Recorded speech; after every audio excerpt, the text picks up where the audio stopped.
तो दोस्तों इस एक्सेल शीट में मैंने जितने भी हमारे देश में स्मॉल कैप म्यूचुअल फंड है उसका डेटा अल्फाबेटिकल ऑर्डर में कैप्चर कर लिया है। तो आप यहाँ पे देख सकते हैं क्या कि हमारे देश में टोटल 38 स्मॉल कैप फंड है। साथ ही साथ आप यहाँ पे देख सकते हैं क्या कि बहुत सारे स्मॉल कैप फंड का जो रिस्क फैक्टर है यहाँ पे आपको कोई भी डेटा देखता हुआ नजर नहीं आएगा, क्योंकि जो भी रिस्क फैक्टर होता है जिस भी फंड का, अगर वो 3 साल से ज़्यादा नया है यानी कि 3 साल पुराना नहीं है तो उसका रिस्क फैक्टर हम लोग कैलकुलेट नहीं कर सकते हैं। इसलिए यहाँ पे जो भी फंड 3 साल पुराने नहीं है उसको फिल्टर आउट करना पड़ेगा। तो यहाँ से मैं इन्हें फिल्टर आउट कर देता हूँ। अब हमारे पास में ये सारे डिटेल्स आ गए उन स्मॉल कैप फंड का जो इस मार्केट में 3 साल से ज़्यादा पुराने हैं। तो यहाँ पे आप देख सकते हैं कि ये टोटल 27 फंड्स हैं। अब इस एक्सेल शीट के थ्रू मैंने रिस्क फैक्टर को कैसे कैलकुलेट करके उसके अगेंस्ट में कैसे इन्हें स्कोर दिया है वो मैं आपको यहाँ पे दिखाना चाहूँगा। तो इस तीनों फैक्टर को अभी हम लोग हाइड कर लेते हैं। अब आप यहाँ पे हर स्मॉल कैप फंड का रिस्क फैक्टर देख सकते हैं, जैसे कि standard deviation, Sharpe ratio, beta और राइट में जाएंगे तो अल्फा। अब इन सारे रिस्क फैक्टर के ऊपर में हम इन फंड्स को स्कोर करेंगे।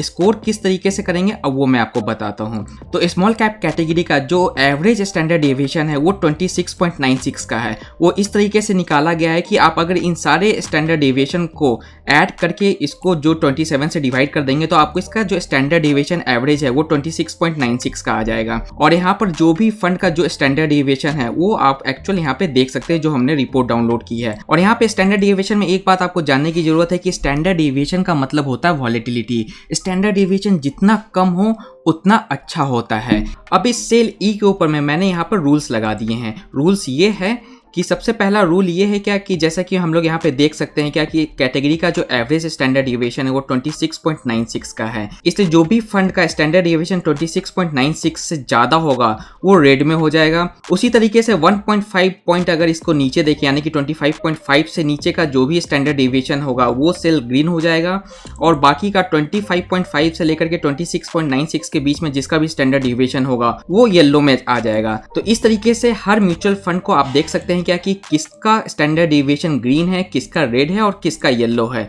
इसी तरीके से शार्प रेशियो को भी मैंने यहाँ पे कैटेगराइज किया है। शार्प रेशियो का मतलब ये होता है क्या कि आपका फंड कितना रिस्क लेकर के कितना ज्यादा रिटर्न जनरेट कर सकता है, और शार्प रेशियो जितना ज्यादा हो उतना अच्छा है। और जैसा कि यहाँ पे टोटल शार्प रेशियो का जो एवरेज आ रहा है कैटेगरी एवरेज वो 1.05 का है। तो जो भी फंड है उसका शार्प रेशियो कैटेगरी एवरेज से ज्यादा होना चाहिए तभी वो अच्छा होगा। उसी के बेसिस पे मैंने यहाँ पे कुछ रूल सेट कर दिए हैं। रूल यहाँ पे ये सेट किया है कि जिस फंड का भी शार्प रेशियो 1.05 से ज्यादा होगा वो ग्रीन में हो जाएगा, जिसका भी शार्प रेशियो 1 से कम होगा वो रेड में हो जाएगा, और बिटवीन 1 से लेकर के 1.05 के बीच में जिसका भी शार्प रेशियो होगा वो येलो में हो जाएगा।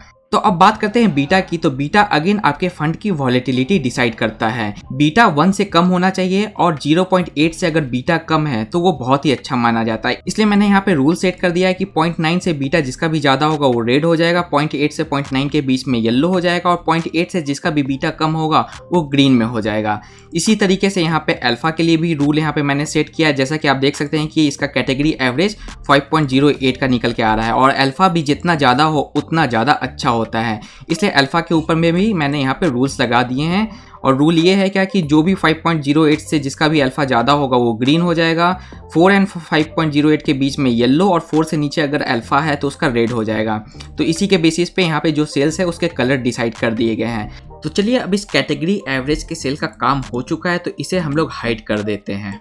अब आपको यहाँ पे 3 कलर्स दिखेंगे, red, yellow and green. Red cell के अगेंस्ट में हर म्यूचुअल फंड को 8 पॉइंट्स दिए गए हैं आउट ऑफ 10। येलो बॉक्स के अगेंस्ट में हर म्यूचुअल फंड को दिए गए हैं 9 पॉइंट्स आउट ऑफ 10, और ग्रीन बॉक्स के लिए दिया गया है हर म्यूचुअल फंड को 10 आउट ऑफ 10। फॉर एग्जांपल जैसे कि आदित्य बिरला का स्टैंडर्ड डेविएशन रेड में है तो इसको यहाँ पे 8 पॉइंट्स दिए गए हैं आउट ऑफ 10। शार्प रेशियो भी इसका रेड में है तो इसको यहाँ पे दिए गए हैं 8 पॉइंट्स। बीटा भी इसका रेड में है तो इसको भी 8 पॉइंट्स दिए गए हैं आउट ऑफ 10, और अल्फा भी इसका रेड में है तो इसको यहाँ पर भी मिले हैं 8 पॉइंट्स आउट ऑफ 10। तो इसका जो टोटल स्कोर है वो यहाँ पे निकल के आता है 32 का आउट ऑफ 40। वहीं पे अगर आप यहाँ पे bank of India small cap fund देखेंगे तो इसका स्टैंडर्ड डेविएशन ग्रीन में आता है, यानी कि इसको स्टैंडर्ड डेविएशन में 10 आउट ऑफ 10 पॉइंट्स मिलते हैं। शार्प रेशियो भी इसका ग्रीन है तो यहाँ पर भी इसको 10 आउट ऑफ 10 मिलते हैं। बीटा भी इसका ग्रीन में है तो इसको भी यहाँ पे 10 आउट ऑफ 10 मिलते हैं, और अल्फा भी इसका ग्रीन है तो यहाँ पर भी इसको 10 आउट ऑफ 10 पॉइंट्स दिए गए हैं। इसका मतलब है कि टोटल इसको 40 पॉइंट्स मिलते हैं आउट ऑफ 40। इसी तरीके से सारे फंड्स का यहाँ पे जो वैल्यू है उसको कैलकुलेट किया गया है और आप यहाँ पे देख सकते हैं कि सारे फंड का टोटल स्कोर आउट ऑफ 40 यहाँ पे दिया गया है। अगर इस सारे वैल्यू को हम लोग लार्जेस्ट से स्मॉलेस्ट की ओर देखें तो सबसे पहले रैंक पे आता है बैंक ऑफ इंडिया का स्मॉल कैप फंड, दूसरे रैंक पर आता है SBI स्मॉल कैप फंड, तीसरे रैंक पर आता है एक्सिस स्मॉल कैप, और इसी तरीके से डाउन द लाइन आप इन सारे फंड्स का नाम यहाँ पे देख सकते हैं। अब हम लोग क्या करेंगे कि जिस भी फंड का 40 या 39 का स्कोर आ रहा है रिस्क फैक्टर में, इन सारे फंड को हम लोग सेलेक्ट कर लेंगे। लेकिन वहीं पे हम लोग यहाँ पे देख सकते हैं कि बहुत सारे जो फेमस फंड्स हैं वो यहाँ से एक्सक्लूड हो गए। जैसे फॉर एग्जांपल यहाँ पे कोटक, ये भी एक्सक्लूड हो चुका है। दूसरा है निप्पॉन, ये भी यहाँ पे एक्सक्लूड हो चुका है। तीसरा है क्वांट, ये भी यहाँ पे एक्सक्लूड हो चुका है। जैसा कि मैंने आपको पहले ही कह दिया कि 40 और 39 जिसका भी स्कोर आया है उसको मैं सेलेक्ट करूंगा। लेकिन मैं एक एक्सेप्शन लेना चाहूँगा कि मार्केट में जो थोड़ा से फेमस फंड्स है जैसे कि कोटक हो गया, निप्पॉन हो गया, क्वांट हो गया, इसको भी मैं आगे के एनालिसिस में ऐड करूंगा। लेकिन ये तीनों मेरे पिक्स नहीं रहेंगे। तो अब बढ़ते हैं रिटर्न स्कोर की ओर। अब इनके रिटर्न स्कोर्स को देखें तो पिछले 3 साल के रिटर्न के बेसिस पे मैंने जो स्कोरिंग की है वो मैं आपको बताता हूँ। जैसा कि आप यहाँ पे देख सकते हैं कि बैंक ऑफ इंडिया का 41% का रिटर्न है, SBI का 32% का रिटर्न है। इसी तरीके से मेरे जो 6 सिलेक्टेड फंड है उसका रिटर्न आप यहाँ पे देख सकते हैं। और ये 3 जो अदर फेमस फंड्स हैं इसको मैंने यहाँ पे रेट पे डिनोट कर दिया है और इसके भी 3 साल के रिटर्न्स आप यहाँ पे देख सकते हैं। अब मैंने यहाँ पे क्राइटेरिया ये रखा है क्या कि जिनका भी रिटर्न 40% से ज़्यादा है पिछले 3 साल का उनको 10 पॉइंट्स मिलेंगे, 37 से 40% के रिटर्न वाले को 9 पॉइंट्स मिलेंगे, 34 से 37% के रिटर्न वाले को 8 पॉइंट्स मिलेंगे, 31 से 34 के बीच के रिटर्न वाले को 7 पॉइंट मिलेंगे और 31% से जिसका कम रिटर्न है पिछले 3 साल में उसको 6 पॉइंट्स मिलेंगे। इसी के बेसिस पे बैंक ऑफ इंडिया का क्योंकि 41% का रिटर्न है इसको 10 पॉइंट्स मिलते हैं। SBI का 32% का रिटर्न है तो 32% के बेसिस पे इसको 7 पॉइंट्स मिलते हैं। इसी तरीके से कैनरा को भी 10 आउट ऑफ 10 मिलते हैं क्योंकि इसका 40 से ज़्यादा है। एक्सिस का 29 है तो इसको 6 पॉइंट्स मिलते हैं। एडल बेसिस का 36% का रिटर्न है पिछले 3 साल में तो इसको 8 पॉइंट्स मिलते हैं। टाटा को भी 8 पॉइंट्स, निप्पॉन को 9 पॉइंट्स, क्वांट को 10 पॉइंट्स और कोटक को 8 पॉइंट्स मिलते हैं। अगर इसी रिटर्न स्कोर को हम लोग रिस्क स्कोर से ऐड कर देंगे तो हमें मिल जाएगा रिस्क प्लस रिटर्न स्कोर। तो यहाँ पे आप देख सकते हैं कि बैंक ऑफ इंडिया को रिस्क स्कोर 40 मिला था, रिटर्न में भी इसको 10 स्कोर मिला था, इसको मिलता है टोटल 50 आउट ऑफ 50 स्कोर। इसी तरीके से बाकी जितने भी फंड्स हैं उनके रिटर्न स्कोर को यहाँ पे ऐड कर दिया गया है। अब इसको हम लोग वापस से लार्जेस्ट टू स्मॉलेस्ट करके देखें तो यहाँ पे आप देख सकते हैं कि रैंकिंग बदल चुकी है। बैंक ऑफ इंडिया अभी भी नंबर 1 पे है लेकिन नंबर 2 पे आ चुका है कैनरा और SBI नीचे सरक के जा चुका है तीसरे रैंकिंग पे। तो दोस्तों ये तो हो गया रिस्क प्लस रिटर्न का स्कोर। अब हम इस दोनों स्कोर के साथ में एक फाइनल स्कोर ऐड करेंगे जिसका नाम है मैक्सिमम ड्रॉ डाउन स्कोर्स। तो ये ड्रॉ डाउन स्कोर्स मैंने यहाँ पे मैक्सिमम ड्रॉ डाउन से लिया है। तो यहाँ पे जैसा कि आप देख सकते हैं क्या कि इंडेक्स जो है वो 1 फरवरी से लेके 31 मार्च 2022 के बीच में यानी कि 2 मंथ में सबसे ज़्यादा गिरा था 27.72% का। इस समय में हर फंड ने कैसा परफॉर्म किया, हर फंड कितना ड्रॉ डाउन हुआ, कितना मैक्सिमम ड्रॉ डाउन हुआ वो आप यहाँ पे देख सकते हैं। तो SBI 28.4% से नीचे गिरा जो कि अपने इंडेक्स के आसपास ही है। बैंक ऑफ इंडिया की बात करें तो ये बस 24.81% गिरा जबकि इंडेक्स 27.72 गिरा था जैसा कि मैं बार बार बोल रहा हूँ। यहाँ पे कैनरा को देखें तो कैनरा भी अपने इंडेक्स से ज़्यादा गिरा है। एडेलवेसिस की बात करें तो एडेलवेसिस भी अपने इंडेक्स से मैक्सिमम ड्रॉ डाउन इसका ज़्यादा है। टाटा स्मॉल कैप की बात करें तो ये भी अपने इंडेक्स से ज़्यादा गिरा था। उसी तरीके से क्वांट का देखें तो इंडेक्स जैसे 27.72 गिरा था तो ये 31.86% गिरा था यानी कि अप्रॉक्स 32% गिरा था।